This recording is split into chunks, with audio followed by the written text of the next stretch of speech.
I went to a small rural school, the kind where field trips weren't just museum visits or historical landmarks. They were outdoor survival camps, day-long hikes, and overnight stays in places that barely had cell service. One year, when I was about 13, our class took a trip to a state park known for its huge, dense forests and deep lakes. The main attraction was an old, abandoned summer camp deep in the woods. It had been shut down years ago for reasons no one really explained. Some said it was because of funding. Others whispered about accidents that had happened there.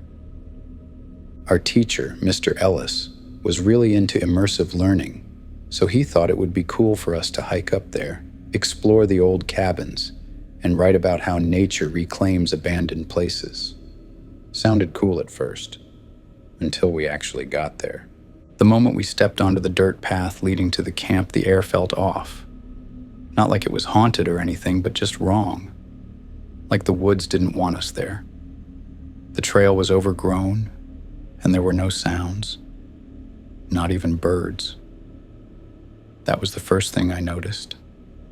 No birds, no rustling animals. Just us, stepping through crunchy leaves and snapping twigs. It was clear no one had set foot there in a long time. When we reached the campground, the cabins were falling apart, roofs caved in, doors swinging open with the wind. A few of us started poking around while Mr. Ellis gave some kind of lecture. But I wasn't paying attention. I was too focused on this one cabin near the tree line. It was the only one with its door shut tight. It felt different. I don't know why, but I was drawn to it. I wasn't alone either. My friend Lucas felt it too. We both stepped up onto the rotting porch and, without saying a word, he reached out and twisted the rusted handle. The door groaned open. Inside it was dark, the windows too covered in grime to let much light in. The first thing that hit us was the smell. Stale, rotten, like something had been left there to decay. And then we heard a scraping sound, like someone dragging something heavy across the wooden floor. Lucas and I froze. We looked at each other, eyes wide. The sound wasn't coming from inside the room. It was coming from the back, behind a half-open door that led to another section of the cabin. We should have left. Every part of my brain was screaming at me to turn around, but something about that door kept us locked in place. Then, the door moved. Just a little. Just enough for us to see a glimpse of something. A figure. Tall, thin, moving in that slow, scraping way. The worst part? No footsteps. Just the sound of dragging. I don't remember running. I just remember being outside, breathing hard, Lucas beside me. We must have ran out of there without a second thought. The other kids were still spread out, some in the main cabin, others in the overgrown field, completely unaware that someone was still here. Lucas grabbed Mr. Ellis and tried to explain, but of course he didn't believe us.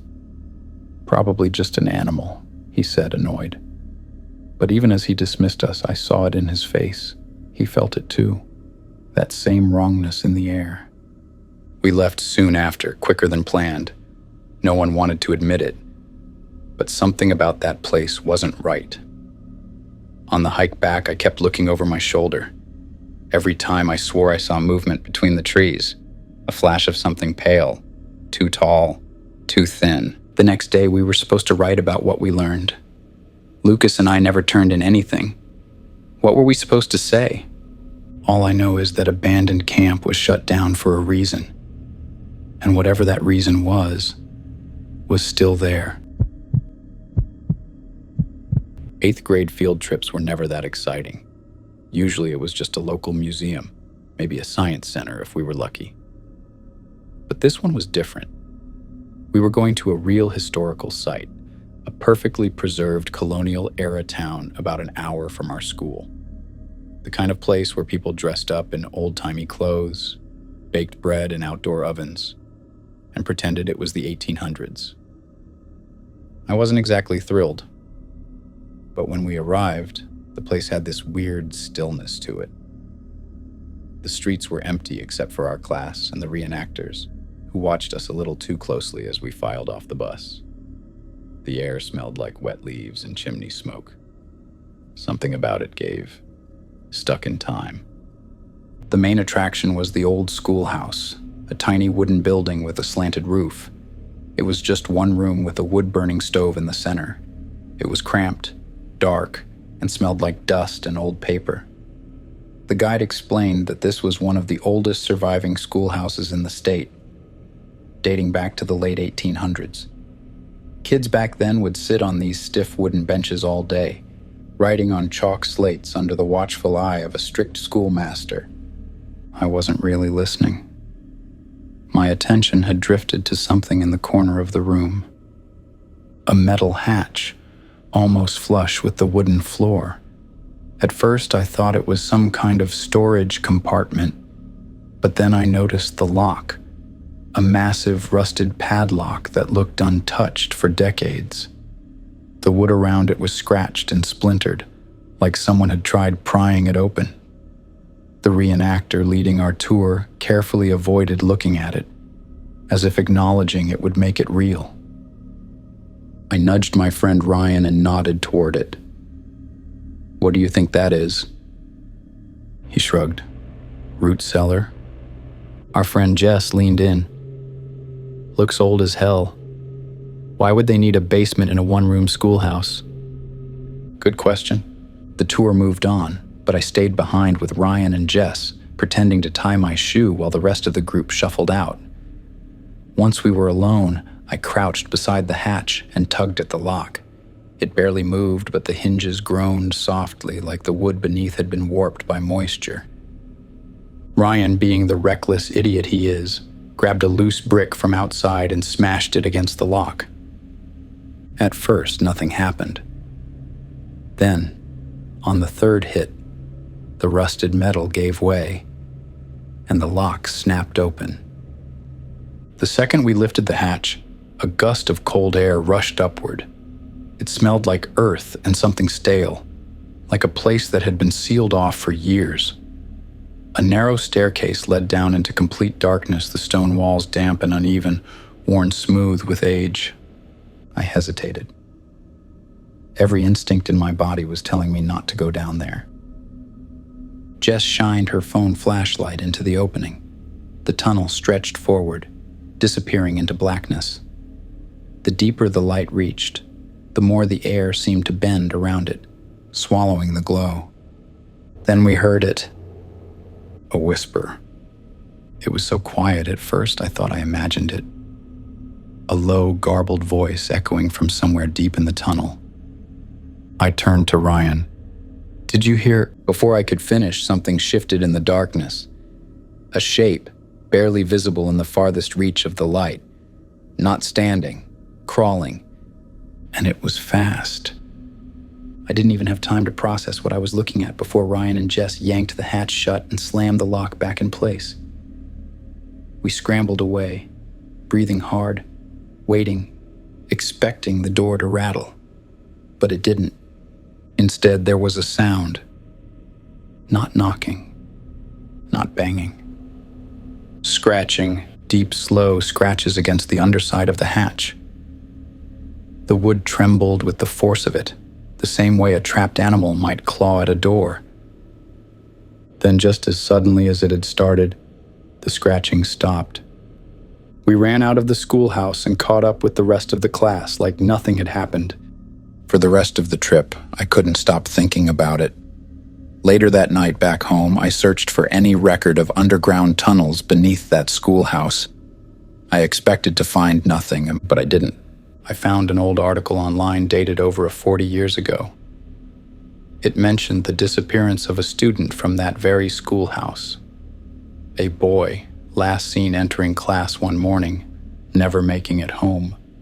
There were rumors that the teacher, strict and cruel, had punished students by locking them below the schoolhouse for hours at a time. But there was no proof. The story faded, forgotten, except for the scratches on the floorboards. My high school had a tradition. Every year, the senior class took a field trip to the city's biggest museum. It was a massive building with floors dedicated to everything from dinosaurs to modern art. But the highlight was always the Egyptian exhibit. The museum had an entire wing filled with ancient artifacts, statues, jewelry, sarcophagi, and even a few real mummies displayed behind thick glass cases. The main attraction was the tomb of Neshep, a fully reconstructed burial chamber, complete with the original hieroglyphs and stone sarcophagus of an Egyptian priest who had died over 3,000 years ago.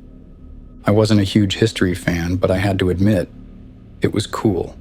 Creepy, but cool. Our tour guide, an older woman with a voice like she'd been narrating documentaries her whole life, led us through the exhibit, explaining how the museum had acquired the artifacts. She mentioned something about strange occurrences.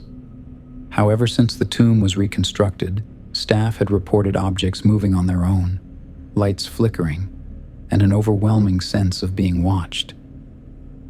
Classic haunted museum stuff, my friend Daniel whispered, grinning. But the guide wasn't smiling. Many workers refuse to be in this wing alone after dark, she said. Some believe the spirit of Neshep is still here, protecting what's his. I laughed it off, but as I looked around, I noticed something weird. Every other part of the museum had normal, even lighting. But this room? It felt darker, like the shadows in the corners stretched just a little too far. And then it started. First, it was small things. One of my classmates, Jamie, tripped over nothing. She swore she felt something tug her ankle, like invisible fingers curling around it. Then, a group of kids standing near the display case with the mummies started whispering. One of them, Maya, looked pale. "The glass fogged up," she said. "What?" I stepped closer. She pointed to the large glass case containing a preserved mummy, wrapped in faded linen.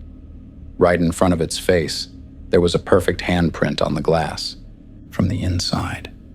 That was enough to put everyone on edge, but the museum staff just brushed it off as a prank, saying someone probably touched it earlier, and the temperature change made it appear. The air in the room shifted. It felt thicker, like we were standing in a space we weren't supposed to be. Some of the girls started whispering about wanting to leave, and I could tell our teacher was starting to get nervous too. Then the lights went out. Not in the whole museum, just in the Egyptian wing. It was only for a few seconds. That was it. Our teacher cut the tour short, called for museum staff, and hurried us out of there. Later on the bus ride home, Daniel showed me a picture he had taken inside the exhibit. It was supposed to be of the sarcophagus, but in the reflection of the glass case, there was something else. A figure. Tall. Shadowy. Standing right behind us. And the worst part, none of us had been there when he took the picture.